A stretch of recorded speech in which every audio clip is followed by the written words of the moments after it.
페드로 곤살레스 로페스. 키 174에 60kg로 낮고 균형 잡힌 신체 조건을 지닌 그는 2002년생 스페인 국적의 중앙 미드필더입니다.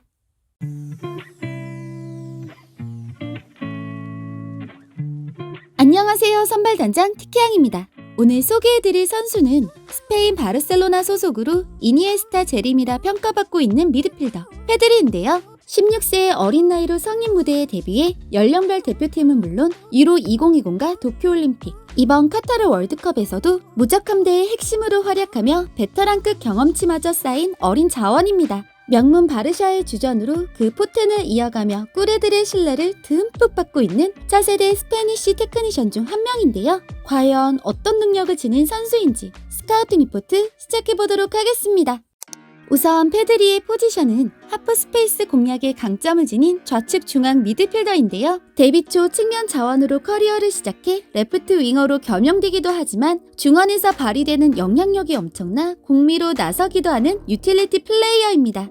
이번 시즌 리그 16경기를 소화한 그의 히트맵을 살펴보면 양쪽 하프 공간을 동시에 장악하면서도 역시나 좌측에 더욱 편향적인 움직임을 확인할 수 있는데요. 후방 낮은 지역부터 전개를 주도하거나 하프 스페이스를 활용해 기회를 창출하기도 하고 종종 박스 침투를 시도해 득점에도 관여하는, 즉 후방 플레이 메이킹과 득점 기회 창출 모두에 영향을 끼치는 포지셔닝을 가져가고 있습니다. 피치 위 그의 모습을 지켜보자면 먼저 탄탄한 기본기의 테크니션임을 한눈에 느낄 수 있는데요. 바로 화려하진 않지만 효율성 뿜어내는 서유럽 선수 특유의 드리블 능력이 단연 돋보이는 모습입니다. 낮은 중심의 민첩한 신체 조건을 지닌 페드리는 기본적으로 섬세한 묻어나는 온더볼이 특징이라 많은 팬들이 라마시아 출신으로 착각할 만큼 바르샤 대표 레전드들과 흡사한 그것을 풍겨내고 있는데요. 볼을 받아놓는 첫 터치엔 순두부가 녹아있고 동작을 이어가는 발밑엔 공이 따라붙어 좁은 공간 탈압박의 능숙한 면모를 갖추고 있습니다. 어리지만 여유있게 기술을 구현할 침착함도 겸비해 상대 균형을 깨뜨리는 페인팅이 꽤나 효율적인데요. 무엇보다 어느 한쪽 우월함 없는 양발의 자유도를 지녀 부드럽게 이어지는 예측 불허의 방향 전환으로 유유히 상대 수비를 유린하는 모습이 무척 인상적입니다. 그의 온더볼을 더욱 높게 평가할 수 있는 건 지난 시즌 90분당 드리블 성공 1.3회, 확률 64%, 이번 시즌 1.3회, 무려 79%의 성공률로 가늠할 수 있듯 횟수 자체가 많지 않은 안정성을 중시하면서 적절한 타이밍에 시도하는 효율성 때문인데요. 전환 시 안정적인 소유에 활용되고 공간 창출을 위한 전개 상황에 정확히 시전되고 있습니다. 의외로 신체의 밸런스가 꽉 잡혀 있어 등딱으로 버티며 볼을 관리하거나 잃어버린 균형을 되찾는 유연한 대처엔 실수가 터지는데요. 처음 두 걸음은 느려도 풀스프린트 속도는 준수히 장착된 선수라 여차하면 상대 진영으로 거침없이 볼을 운반하며 한마디로 공간 창출에 그 중점을 둔 효율적인 볼 관리 능력을 지닌 선수다라고 할 수가 있습니다. 그렇게 후방에서 볼을 소유한 그는 모든 전개 과정에 또 하나의 특성을 발휘하는데 바로 뛰어난 테크닉의 개인기를 지녔음에도 간결히 볼을 순환시키는 연계 능력이 아주 일품입니다. 빈 공간을 찾아 쉼없이 움직이는 오프더볼, 높은 축구 지능의 공간 이해도를 지닌 페드리는 경기 흐름에 맞춰 위치를 선점하는 능력이 출중한데요. 공격적인 성향이 강하면서도 박스를 오가는 체력을 갖춰 어떤 위치에서든 패스를 받아줄 다양한 루트의 솔루션을 제공할 수 있습니다. 더불어 동료를 활용하는 이타성이 강한 타입이라 후방에선 중원의 동료들과 전방에선 돌아뛰는 풀백이나 공격 자원과의 조합으로 간결히 볼을 순환시키는 특징을 보이는데요. 이번 시즌 90분당 패스 성공률 88%를 찍어내는 안정적인 패싱력을 기반으로 논스톱 패스나 2대1 패스를 주고받으며 흐름을 타는 플레이 메이킹에 강점을 두고 있습니다. 무엇보다 헤드업을 통해 단순 시야를 확보하는 스킬도 좋지만 다음 연계를 위해 볼을 지키는 와중에도 견눈의 시야 확보로 주변 상황을 인식하는 능력이 진짜 타고났는데요. 고개를 들지 않고 자연히 눈에 담는 스캔이라 상대 입장에선 루트를 예측할 수도 차단할 수도 없는 까다로운 전개로 균열을 야기할 수 있습니다. 후방을 시작으로 중앙과 측면을 향하는 전개 과정에 이러한 특성을 일관적으로 담아내고 있는데요. 쉽게 말해 후방과 전방을 이어주는 데 있어 간결히 볼을 순환시킬 줄 아는 선수다라고 얘기할 수 있습니다. 이러한 전개 능력은 그의 주 활동 무대인 측면도 중앙도 아닌 지역에서 찐 공포를 더하게 되는데 바로 상대 하프 스페이스에서 뿌려내는 창의적인 기회 창출에 센스가 넘치는 모습입니다.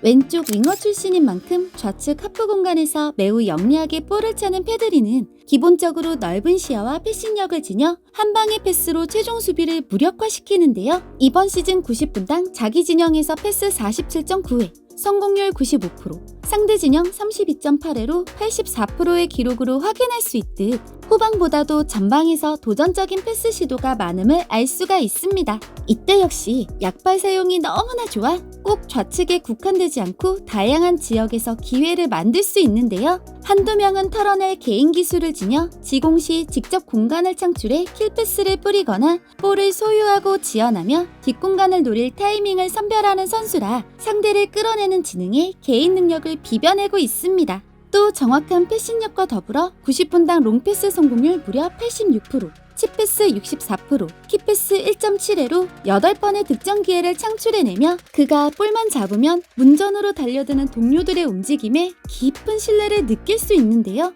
무엇보다 누구나 패스를 예상하는 타겟으로 몸을 열곤 반대편 동료의 루트도 끝까지 예의주시하는 장깨만발 센스는 그가 왜 혹사 논란에 휩싸일 수밖에 없는지 살벌하게 실감할 수 있는 대목이기도 합니다. 심지어 직접 박스 침투까지 시도하며 이번 시즌 6골을 가볍게 받아 넣는 득점 관여에도 눈뜨고 있어 앞으로의 스텝업에 기대를 더하게 하는데요. 한마디로 양발의 패싱력과 지능을 기반으로 득점 기회를 만들어내는데 특히 강점을 지닌 선수다라고 정의할 수 있습니다. 다만 단점이라기보단 욕심 섞인 약간의 아쉬움을 굳이 찾아보자면 다소 왜소한 피지컬 탓에 강한 압박과 공중경합에 불리함을 지닌 데다 섬세한 킥력에 비해 슈팅이 약해 박스 바깥에서 회심의 한 방을 기대하긴 어렵기도 하고 압박 능력에 반해 전반적인 수비력이 부족해 보이는 건 사실인데요. 무엇보다 염려스러운 건 클럽과 대표팀을 넘나들며 혹사되는 잦은 부상 탓에 경기에 나서지 못한 시간이 많기도 했다는 것입니다. 준수한 신체 밸런스가 피지컬을 대신하기도 하고 수비력을 상쇄할 공간 커버의 효율은 나쁘지 않은 모습이라 부상 관리에 적절한 지원과 보호만 이루어진다면 캄프누에서 오랜 기간 꿀애들의 신뢰를 받을 자원임엔 의심의 여지가 없어 보이네요. 정리하자면 공간 창출에 중점을 둔 효율 돋는 드리블을 자랑하는 페드리는 후방과 전방을 이어주는 데 있어 간결한 볼 순환의 연계가 매력적인데요. 창의력 서린 다양한 루트의 기회 창출과 문전을 위협하는 침투 능력까지 겸비하고 있어 하프 스페이스를 활용한 박스 타격에 매우 이타적인 특성을 지닌 좌측 메잘라입니다. 클럽과 대표팀의 핵심이 되는 자원이라 혹사로 인한 부상이 발목을 잡기도 했지만 브라질리언의 감각, 독일인의 강도, 네덜란드의 인식, 스페니쉬 테크니션 특유의 연계 능력이 어우러져 바르셀로나에서의 월클 도약이 예정된 선수인데요. 과연 이니에스타를 넘어 캄프누의 전설이 될 수 있을지 여러분의 생각은 어떠세요? 바르샤와 무적함대의 현재이자 미래 페드리에 대해 궁금증이 풀리셨다면 구독과 좋아요를 꾹 눌러주시고 댓글로도 여러분들의 의견을 들려주세요. 선발단장 티키앙이었습니다. Fuck the game up, change up, rearrange stuff to your greatness. Same us for the way up, play the game, bruh.